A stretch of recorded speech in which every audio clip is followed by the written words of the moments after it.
ഇന്നലെ രാത്രി 7 മണിയോടുകൂടിയാണ് CPM നേതൃത്വത്തിൽ ഒരു സംഘം ഗുണ്ടകൾ CPIയുടെ മുഖത്തല മണ്ഡല കമ്മിറ്റി ഓഫീസ് ആക്രമിക്കുന്ന നിലയുണ്ടായത്.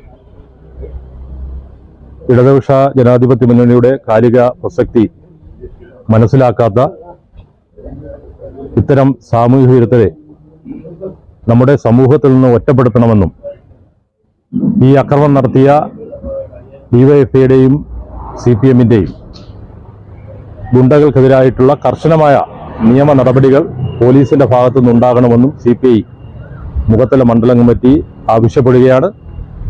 തുടർന്ന് ഇത്തരം നിലപാടുകൾ ഒരു ജനാധിപത്യ കക്ഷിക്ക് ഭൂഷണമല്ല. ഇതിനു മുമ്പും CPIയുടെ പ്രവർത്തനങ്ങൾ തടസ്സപ്പെടുത്തുന്നതിന് വേണ്ടിയുള്ള ഇത്തരം ആക്രമണങ്ങൾ CPMന്റെ ഭാഗത്തു നിന്നും ഈ ഓഫീസിന് നേരെ ഉണ്ടായിട്ടുണ്ട്.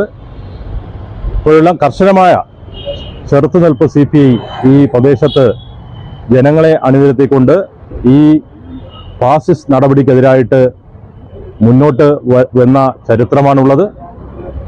ഈ പഞ്ചായത്തിലും ഈ മണ്ഡലത്തിലും നിലനിൽക്കുന്ന സമാധാന അന്തരീക്ഷം തകർക്കുന്ന നിലപാടാണ് CPMന്റെ ഭാഗത്തു നിന്നുണ്ടായിട്ടുള്ള ഈ ആക്രമണം.